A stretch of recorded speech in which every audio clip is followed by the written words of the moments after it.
चलिए इस एक्सप्लेनर में एक बहुत ही अजीब और दिलचस्प सच्चाई को डिकोड करते हैं। हम सबकी एक आम आदत होती है, सोने की चेन या अंगूठी खरीदने की। लेकिन क्या हमने कभी सोचा है कि इस छोटी सी कल्चरल आदत का कनेक्शन सीधे तौर पर देश की महंगाई से जुड़ा हो सकता है? पहली नज़र में ये बिल्कुल समझ नहीं आता, लेकिन सच मानिए इसका असर बहुत गहरा है। अब ये सुनने में किसी सस्पेंस थ्रिलर जैसा लगता है ना? एक तरफ किसी दूसरे देश से मंगवाया गया सोना और दूसरी तरफ हमारे यहाँ पेट्रोल पंप पर बढ़ती हुई कीमतें। एक नॉर्मल इंसान के दिमाग में ये सवाल आना लाजमी है कि आखिर ज्वेलर की दुकान पर खरीदे गए सोने का देश की पूरी इकोनॉमी और पेट्रोल के दाम से क्या रिश्ता हो सकता है। आज हम इसी अनजानी कड़ी को पूरी तरह से सुलझाने वाले हैं। हमारे यहाँ शादियों, त्योहारों या किसी भी मुश्किल वक्त के लिए सोने की डिमांड तो हमेशा हाई रहती है। हर साल सैकड़ों टन सोना खरीदा जाता है। लेकिन यहाँ सबसे बड़ी सच्चाई यह है कि इंडिया अपने सोने का उत्पादन खुद ना के बराबर करता है। देश की खदानों से निकलने वाला सोना बिल्कुल नाम मात्र है। मतलब मार्केट में बिकने वाला लगभग सारा का सारा सोना दूसरे देशों से बड़े बड़े कार्गो प्लेन्स और शिप्स के जरिए इंपोर्ट होता है। और बस अर्थव्यवस्था की ये सारी उलझन यहीं से शुरू होती है। चलिए इस डोमिनो इफेक्ट को स्टेप बाय स्टेप समझते हैं। जब हम अरबों डॉलर के सोने का आयात करते हैं तो इंटरनेशनल मार्केट में उसकी पेमेंट भारतीय रुपयों में नहीं बल्कि यूएस डॉलर्स में करनी पड़ती है। इसका रिजल्ट डॉलर की डिमांड अचानक से आसमान छूने लगती है। देश का जो डॉलर रिजर्व है वो तेजी से खाली होने लगता है और इस भारी डिमांड के बोझ तले हमारा भारतीय रुपया कमजोर पड़ने लगता है।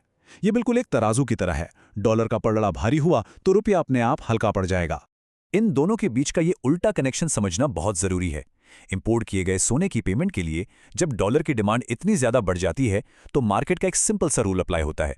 जिस चीज की डिमांड ज्यादा होगी वो उतनी ही महंगी होगी। डॉलर की डिमांड बढ़ने से डॉलर महंगा होता जाता है और इसका डायरेक्ट नुकसान ये होता है कि डॉलर के मुकाबले रुपया लगातार अपनी वैल्यू खोता चला जाता है। अब देखिए, रुपया कमजोर होने का सबसे बड़ा खतरा सिर्फ सोने की कीमत तक लिमिटेड नहीं रहता। रुपया गिरने का सीधा सा मतलब ये है कि इंटरनेशनल मार्केट से खरीदी जाने वाली हर एक चीज के लिए अब हमें ज्यादा पैसे चुकाने पड़ेंगे। चाहे वो कच्चा तेल हो, मोबाइल फोन्स के लिए इलेक्ट्रॉनिक्स हो, फैक्ट्रीज में लगने वाली मशीनरी हो या खेत में डालने वाले फर्टिलाइजर्स। देश का पूरा इंपोर्ट बिल रातों रात तेजी से बढ़ जाता है। इस चेन रिएक्शन को थोड़ा और करीब से देखते हैं। जैसे ही रुपया गिरा, सबसे पहले कच्चा तेल महंगा हो जाता है और तेल महंगा होने का सीधा मतलब है पेट्रोल और डीजल के दामों में आग लगना। अब जैसे ही डीजल महंगा होता है, ट्रांसपोर्ट का खर्च बढ़ जाता है। ट्रकों से आने वाली सब्जियां, राशन, दूध और कारखानों का रॉ मटेरियल, सब कुछ, हर चीज पर इसका असर दिखता है और इसी से पूरे देश में उस महंगाई का जन्म होता है जो हम सबकी जेब पर भारी पड़ती है। इकोनॉमिक्स में इस सिचुएशन को समझने के लिए एक बहुत इंपॉर्टेंट टर्म है, करंट अकाउंट डेफिसिट।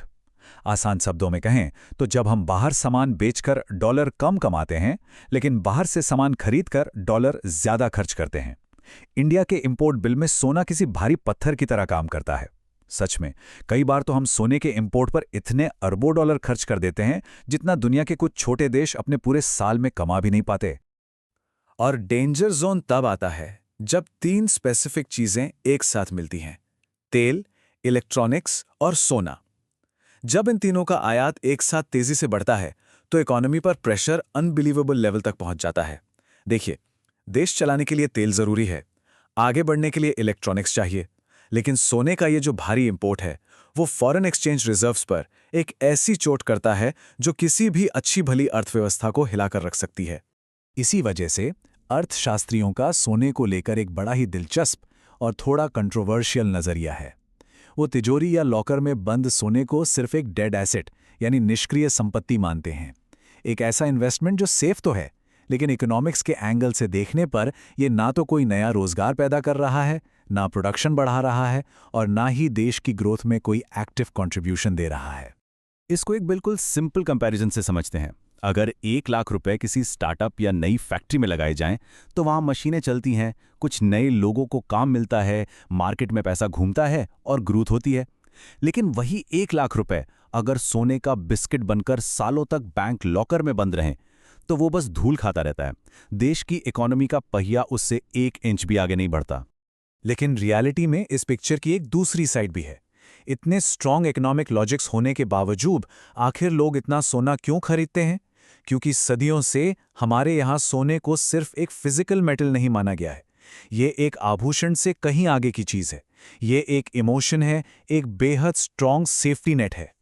खासकर एक ऐसे देश में जहां मॉडर्न इन्वेस्टमेंट्स की जानकारी हर किसी को नहीं है, सोना एक जबरदस्त साइकोलॉजिकल सेफ्टी देता है। चाहे पीढ़ियों तक चलने वाली वेल्थ हो, शादियों की डीपली रूटेड ट्रेडिशंस हो, या आधी रात को आने वाली कोई मेडिकल इमरजेंसी, सोने को तुरंत कैश में बदला जा सकता है। इसी विश्वास की वजह से इस पर ट्रेडिशनल बैंकिंग या शेयर मार्केट से भी ज्यादा भरोसा किया जाता है। ये एक ऐसा कल्चरल पिलर है जिसे सिर्फ इकोनॉमिक्स के फिगर से आसानी से हिलाया नहीं जा सकता।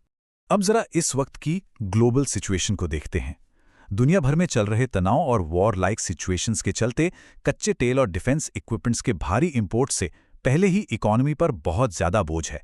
जो 3 खतरनाक इंपोर्ट्स हमने पहले डिस्कस किए थे, उनमें से तेल और इलेक्ट्रॉनिक्स ग्लोबल क्राइसिस की वजह से आसमान छू रहे हैं। ऐसे नाजुक वक्त में सोने के आयात का एक्स्ट्रा बोझ सिचुएशन को काफी क्रिटिकल बना देता है। बिल्कुल इसी बैकग्राउंड के चलते हमने सरकार और प्रधानमंत्री की तरफ से एक बहुत ज़रूरी अपील आते हुए देखी। एक सीधी सी रिक्वेस्ट थी कि कुछ वक्त के लिए ईंधन बचाएं, फिजूल खर्ची रोकें और खासकर सोना खरीदने से बचें। इसके पीछे का मकसद किसी एक पॉलिसी का हिस्सा नहीं, बल्कि सीधे तौर पर विदेशी मुद्रा भंडार को बचाना और गिरते हुए रुपए को स्टेबल करना था, ताकि बाहर जाने वाले डॉलर्स को रोका जा सके। तो अगर इस पूरे एक्सप्लेनर के मेन टेकअवेज को एक साथ जोड़कर देखा जाए, तो ये इनविजिबल चेन रिएक्शन एकदम क्रिस्टल क्लियर हो जाती है। एक पर्सनल छोटे से लेवल का डिसीजन, जैसे त्योहार पर सोने का एक कॉइन खरीदना, बड़े लेवल पर रुपए को कमजोर करता है, देश का इंपोर्ट बिल बढ़ाता है, हर दिन की चीजों में महंगाई लाता है और ओवरऑल इकोनॉमी पर एक मैसिव प्रेशर बन जाता है। और यहीं पर एक बड़ा ही डीप और सोचने वाला सवाल हमारे सामने आता है। क्या अब वक्त आ गया है कि हम अपनी प्राचीन कल्चरल परंपराओं और देश की मैक्रो इकोनॉमिक स्टेबिलिटी के बीच एक बैलेंस बनाएं? एक तरफ इमोशन और इमरजेंसी की सेफ्टी है और दूसरी तरफ पूरे देश की आर्थिक सेहत। क्या नेशनल इंटरेस्ट में सदियों पुरानी आदत पर दोबारा विचार किया जाना चाहिए? ये वाकई में एक ऐसी बात है जिस पर गहराई से सोचने की जरूरत है।